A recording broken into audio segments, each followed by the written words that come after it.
സമൂഹത്തെ ഗ്രസിപ്പിച്ചുകൊണ്ടിരിക്കുന്ന, കാർന്നു നിന്നുകൊണ്ടിരിക്കുന്ന മദ്യത്തിന്റെയും മയക്കുമരുന്നിന്റെയും അതിഘോരമായ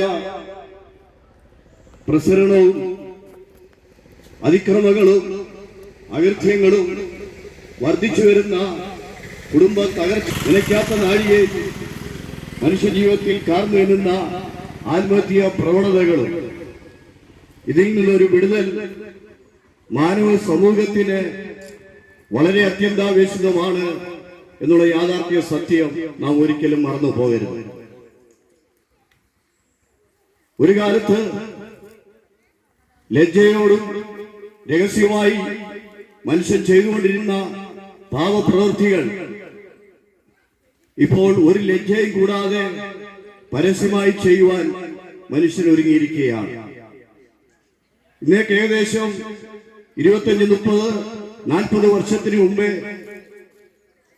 പ്രായപൂർത്തിയായ വ്യക്തികൾ മാത്രം ഉപയോഗിച്ചുകൊണ്ടിരുന്ന മദ്യവും മയക്കുമരുന്നും ഇപ്പോൾ വളരെ ചെറുപ്പം മുതൽ തന്നെ ബാല്യക്കാരും യൗവനക്കാരും കൗമാരത്തിലുള്ളവരും ഉപയോഗിക്കുന്ന ഒരു ദൃഷ്ടാന്തം നമുക്ക് ശ്രദ്ധിക്കാൻ കഴിയുന്നുണ്ട്.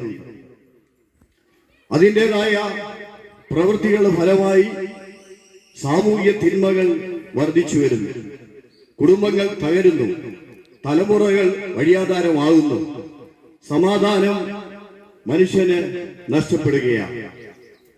ഇങ്ങനെയുള്ള ഒരു സാമൂഹിക തിന്മയിൽ നിന്ന് മനുഷ്യന് വളരെ പെട്ടെന്ന് തന്നെ ഒരു മുക്തി വേണം എന്നുള്ളത് വളരെ യാഥാർത്ഥ്യമാണ്. രണ്ടാമതായി സമൂഹത്തെ കാർന്നു എന്നുന്ന ക്രൂരമായ അതിക്രമങ്ങളും മ്ലേച്ഛമായ ദുഷ്പ്രവൃത്തികളും വർദ്ധിച്ചു വരുന്ന ആത്മഹത്യകളും. ഏത് നിസ്സാര കാര്യങ്ങൾക്കും മനുഷ്യൻ പൊടുന്നനെ ജീവിതം അവസാനിപ്പിക്കുന്ന ഒരു കാലഘട്ടത്തിലാണ് നമ്മൾ ആയിരിക്കുന്നത്. ചിലപ്പോൾ മാതാപിതാക്കൾ തലമുറകളെ ഒന്ന് ശാസിച്ചാൽ, അല്ലെങ്കിൽ അവരുടെ മുൻപോട്ടുള്ള അവരെ രസിപ്പിക്കുന്ന പ്രവൃത്തിയിൽ നിന്ന് അവരെ ഒന്ന് വിലക്ക് കൽപ്പിച്ചാൽ പെട്ടെന്ന് അവർ പൊടുന്നനെ അവരുടെ ജീവിതം അവസാനിപ്പിക്കുന്നതായി നമുക്ക് കാണാൻ കഴിയും. ഇത്യാദി സാമൂഹിക തിന്മകൾ വർദ്ധിച്ചു വരുന്ന ഈ കാലഘട്ടത്തിൽ സുവിശേഷത്തിന്റെ പ്രസക്തി എന്താണ്? സുവിശേഷം ഒരു വ്യക്തിയിൽ, ഒരു കുടുംബത്തിൽ, ഒരു സമൂഹത്തിൽ, ഒരു ദേശത്ത് അതിന്റെ ശക്തി വെളിപ്പെട്ട് കഴിഞ്ഞാൽ ഉണ്ടാകുന്ന മാറ്റങ്ങൾ അല്പസമയം സവിസ്തരമായി പ്രസ്താവിപ്പാൻ കർത്താവിൽ ശരണപ്പെടുകയാണ്. ഇവിടെ നിൽക്കുന്ന ബാല്യക്കാരും യൗവനക്കാരും സഹോദരി സഹോദരന്മാരായ പല പ്രിയപ്പെട്ടവരും നിങ്ങളുടെ മുൻപിലുണ്ടല്ലോ. ഞങ്ങൾ ഇന്ന് അനുഭവിക്കുന്ന സന്തോഷത്തിന്റെയും സമാധാനത്തിന്റെയും പ്രത്യാശയുടെയും അടിസ്ഥാനം ഞങ്ങളുടെ പണമോ ഞങ്ങളുടെ വിദ്യാഭ്യാസമോ കുടുംബ ശ്രേഷ്ഠതയോ അല്ല. പിന്നീട് കർത്താവായ യേശു ക്രിസ്തുവിൽ വിശ്വസിച്ചതുമൂലവും അവൻ കർത്താവ് വാഗ്ദത്തം ചെയ്ത ആ സമാധാനം ഏറ്റെടുക്കുവാൻ വേണ്ടി ഞങ്ങളുടെ ജീവിതത്തെ കർത്താവിന്റെ കരങ്ങളിൽ പൂർണ്ണമായി സമർപ്പിച്ച് ക്രിസ്തു ഭക്തരായി ജീവിച്ചതിന്റെ പരിണിത ഫലമാണ് ഞങ്ങൾ ഓരോരുത്തരും അനുഭവിക്കുന്ന ദൈവിക സമാധാനം എന്നുള്ളത്.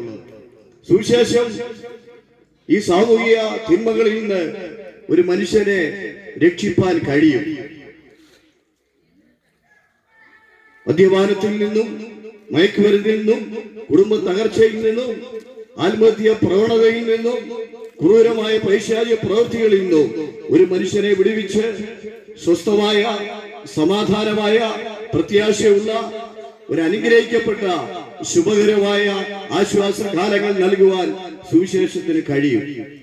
സുവിശേഷം എന്ന് പറയുന്നത് നല്ല വാർത്ത എന്നാണ് നമ്മൾ മനസ്സിലാക്കുന്നത്. ദൈനംദിന ജീവിതത്തിൽ നാം ദൃശ്യ ശ്രവണ മാധ്യമങ്ങളിലൂടെ നാം കേൾക്കുന്ന വാർത്തകൾ പലതും നമ്മളെ ഞെട്ടിപ്പിക്കുന്ന വാർത്തകളാണ്. എന്നാൽ അതിന്റെ നടുവിൽ ഈ നല്ല വാർത്ത ഈ ദേശത്തോട് ഇന്ന് വിളിച്ചു പറയുമ്പോൾ, ആ സുവിശേഷത്തിൽ നിങ്ങൾ വിശ്വസിക്കുമ്പോൾ അതിൻ്റെതായ അനുഗ്രഹങ്ങൾ നിങ്ങൾക്ക് അനുഭവിപ്പാൻ കഴിയും. സുവിശേഷം ഒരിക്കലും ഒരു മതപ്രസംഗമല്ല. ഒരു മതത്തിൽ നിന്ന് മറ്റൊരു മതത്തിലേക്ക് ഒരു മനുഷ്യനെ മാറ്റുന്നതല്ല. സുവിശേഷം രാഷ്ട്രീയ പ്രസംഗമല്ല. പിന്നെയോ നിത്യനായ ദൈവത്തിൽ നിന്ന് പാപം ചെയ്ത് അകന്നുപോയ മനുഷ്യവർഗത്തെ നിത്യനായ ദൈവത്തിലേക്ക് അടുപ്പിക്കുവാൻ സർവശക്തനായ ദൈവം ഇഹത്തിൽ ഒരുക്കിയ ഏക മാർഗമാണ് സുവിശേഷം എന്നുള്ളത്. പരിശുദ്ധനായ ദൈവത്തിന്റെ അടുക്കൽ പാപിയായ മനുഷ്യന് കടന്നു ചെല്ലുവാൻ കഴിയത്തില്ല. അങ്ങനെ പാപത്തിന്റെ ശമ്പളമായ മരണത്താൽ വിധിക്കപ്പെട്ട് നിത്യശിക്ഷാവിധി അകപ്പെട്ട് പരിശുദ്ധനായ ദൈവത്തിൽ നിന്ന് നിത്യന്യായവിധിക്ക് ശിക്ഷിക്കപ്പെട്ട് അകന്ന് ദൂരസ്ഥരായിരിക്കുന്ന മാനവകുലത്തെ പരിശുദ്ധനായ ദൈവത്തിലേക്ക് അടുപ്പിക്കുവാൻ സർവശക്തനായ ദൈവം തന്നെ ഒരുക്കപ്പെട്ട നിത്യ സന്ദേശമാണ് സുവിശേഷം എന്നുള്ളത്. സുവിശേഷം ലക്ഷ്യമില്ലാത്ത മനുഷ്യനെ ലക്ഷ്യത്തിൽ എത്തുന്നു. അന്വേഷിച്ചുകൊണ്ടിരിക്കുന്ന മനുഷ്യന്റെ അന്വേഷണത്തിന് ഒരു പരിഹാരം നൽകുവാൻ സുവിശേഷത്തിന് കഴിയും. നമ്മുടെ യാത്രയ്ക്ക് ഒരു അവസാനം നൽകുവാൻ സുവിശേഷത്തിന് കഴിയും. നമ്മുടെ പാപത്തിന് ഒരു പരിഹാരം വരുത്തുവാൻ സുവിശേഷത്തിന് കഴിയും. നാം അനുഭവിക്കുന്ന രോഗത്തിൽ നിന്ന് നമുക്കൊരു വിടുതൽ തരുവാൻ സുവിശേഷത്തിന് കഴിയും. നാം അനുഭവിക്കുന്ന ശാപശക്തിയിൽ നിന്ന് നമ്മെ വീണ്ടെടുക്കുവാൻ സുവിശേഷത്തിന് ശക്തിയുണ്ട്. സുവിശേഷം നമുക്ക് പാപത്തിൽ നിന്നും രോഗത്തിൽ നിന്നും ശാപത്തിൽ നിന്നും സ്വാതന്ത്ര്യം തരുന്ന ഒരു ദൈവിക സന്ദേശമാണ്. സുവിശേഷത്തിലെ അതിപ്രധാനമായ വ്യക്തി കർത്താവായ യേശുക്രിസ്തുവാണ്. ദാവീദിന്റെ സന്തതിയായി ജനിച്ച് മരിച്ച് അടക്കപ്പെട്ട് ഉയർത്തെഴുന്നേറ്റിരിക്കുന്ന യേശു ആകുന്നു സുവിശേഷം. ലോക ചരിത്രത്തെ AD എന്നും BC എന്നും രണ്ടായി തിരിച്ച് ചരിത്ര പുരുഷനായി അവതരിച്ച് ചരിത്രത്തിന്റെ എല്ലാ ഏടുകളിലും സ്ഥാനം പിടിച്ച് ചരിത്രാധീനനായി വിളങ്ങുന്ന ചരിത്ര പുരുഷനാണ് വാഴ്ത്തപ്പെട്ടവനായ കർത്താവ് യേശുക്രിസ്തു. യേശുവിൽ വിശ്വസിച്ച് നിത്യജീവന്റെ അവകാശികളായി തീർന്ന ദൈവമക്കളാണ് ഇന്ന് പകരം ഇവിടെ ആയിരിക്കുന്നത്. കർത്താവ് യേശുക്രിസ്തു വെറും ഒരു ചരിത്ര പുരുഷൻ മാത്രമല്ല. ചിലർ കർത്താവ് യേശുക്രിസ്തുവിനെ ഒരു ഇതിഹാസ പുരുഷനായിട്ട് ചിത്രീകരിക്കുന്നുണ്ട്. പാലസ്തീന മണ്ണിൽ ജനിച്ച് ജീവിച്ച് മൺപറഞ്ഞു പോയ ഒരു ചരിത്രത്തിൽ ഉറങ്ങുന്ന ഒരു ചരിത്ര പുരുഷനല്ല കർത്താവായ യേശുക്രിസ്തു. പിന്നെയോ ചരിത്രത്തിന് അധീനമായി ഇന്നും ജീവിക്കുന്ന ജീവനുള്ള സത്യ ഏക ദൈവമാണ് യേശുക്രിസ്തു.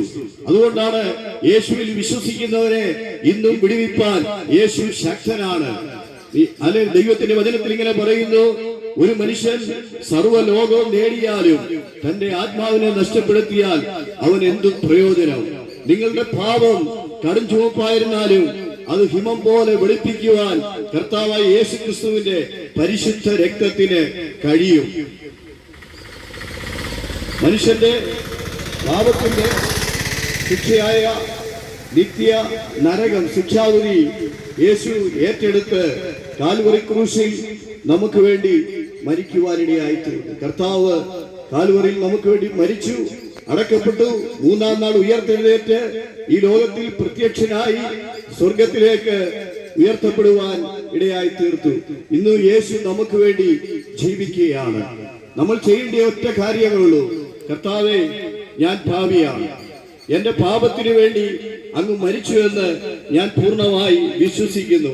എനിക്കൊരു സമാധാനവും സന്തോഷവും പ്രത്യാശയുള്ള ജീവിതം എനിക്ക് വേണം എന്ന് നമ്മൾ പ്രാർത്ഥിച്ചാൽ ആ നിമിഷം തന്നെ യേശു നമ്മുടെ ഹൃദയത്തിൽ കടന്നു വന്ന് അവന്റെ പരിശുദ്ധ രക്തത്താൽ നമ്മളെ കഴുകി ശുദ്ധീകരിച്ച് നമ്മളെ ഒരു ദൈവപൈതലാക്കി തീർത്ത് ദൈവിക സമാധാനത്തിലേക്ക് നമ്മളെ നയിക്കുവാനിടയായി തീരും. യേശുവിന്റെ അനേക വാഗ്ദത്ത വചനങ്ങൾ സത്യവേദപുസ്തകത്തിലൂടെ നമുക്ക് കാണുവാൻ സാധിക്കും. അതിൽ ഏറ്റവും പ്രധാനപ്പെട്ട കാര്യമാണ്, അല്ലെങ്കിൽ വാഗ്ദത്തമാണ്, എന്റെ സമാധാനം ഞാൻ നിങ്ങൾക്ക് തന്നേച്ചു പോകുന്നു. ലോകത്തിൽ സമാധാനമില്ലാത്ത അല്ലെങ്കിൽ കലുഷിതമായ ഒരവസ്ഥയിലാണ് നമ്മൾ ഓരോരുത്തരും ആയിരിക്കുന്നത്. കുടുംബത്തിൽ പലർക്കും സമാധാനമില്ല, അല്ലെ വ്യക്തിപരമായിട്ട് അല്ലെങ്കിൽ പലർക്കും സമാധാനമില്ല. തലമുറകൾ സമാധാനമില്ലാത്ത അന്തരീക്ഷത്തിലായിരിക്കുന്നു. ലോകത്തിലേക്ക് നോക്കുമ്പോൾ യുദ്ധങ്ങളും ക്ഷാമങ്ങളും അല്ലെങ്കിൽ ഭൂകമ്പങ്ങളും അങ്ങനെ പൈശാചിക പ്രവൃത്തികൾ വർദ്ധിച്ചുകൊണ്ട് വരുന്നു. സമാധാനമില്ലാത്ത ഒരു അന്തരീക്ഷത്തിലായിരിക്കുകയാണ്. അവിടെ കർത്താവ് പറഞ്ഞു, എന്റെ സമാധാനം ഞാൻ നിങ്ങൾക്ക് തന്നേച്ചു പോകുന്നു. നമുക്കൊരു ശാന്തത, ഒരു സ്വസ്ഥത, സമാധാനം തരുവാൻ യേശുവിന് കഴിയും. ഇന്ന് വൈകിട്ടത്തെ സുവിശേഷ സന്ദേശത്തിൽ നിങ്ങൾ വിശ്വസിക്കുന്നുവെങ്കിൽ, നിങ്ങൾ ഏത് മതസ്ഥരായാലും ഏത് അവസ്ഥയിലായാലും ഏത് അനുഭവത്തിലൂടെ നിങ്ങൾ കടന്നുപോയാലും നിങ്ങൾക്ക് ഒരു സമാധാനം വേണമെങ്കിൽ, നിങ്ങൾ അനുഭവിക്കുന്ന പാപത്തിൽ നിന്ന് നിങ്ങൾക്കൊരു വിടുതൽ വേണമെങ്കിൽ, അല്ലെങ്കിൽ ശാപത്തിൽ നിന്ന് ഒരു മുക്തി വേണമെങ്കിൽ, നിങ്ങളെ കാർന്നു തിന്നുന്ന രോഗബന്ധനത്തിൽ നിന്ന് ഒരു സൗഖ്യം വേണമെങ്കിൽ, ആ സൗഖ്യം തരുവാൻ അല്ലെങ്കിൽ സമാധാനം തരുവാൻ, ശാപത്തിൽ നിന്ന് വീണ്ടെടുപ്പാൻ യേശുവിന് കഴിയും. യേശുവിന്റെ നാമത്തെ ഇന്ന് പകൽ ഞങ്ങൾ ഇവിടെ ഉയർത്തുകയാണ്. ദൈവത്തിന്റെ വചനത്തിൽ പറയുന്നു, മറ്റൊരുത്തരിലും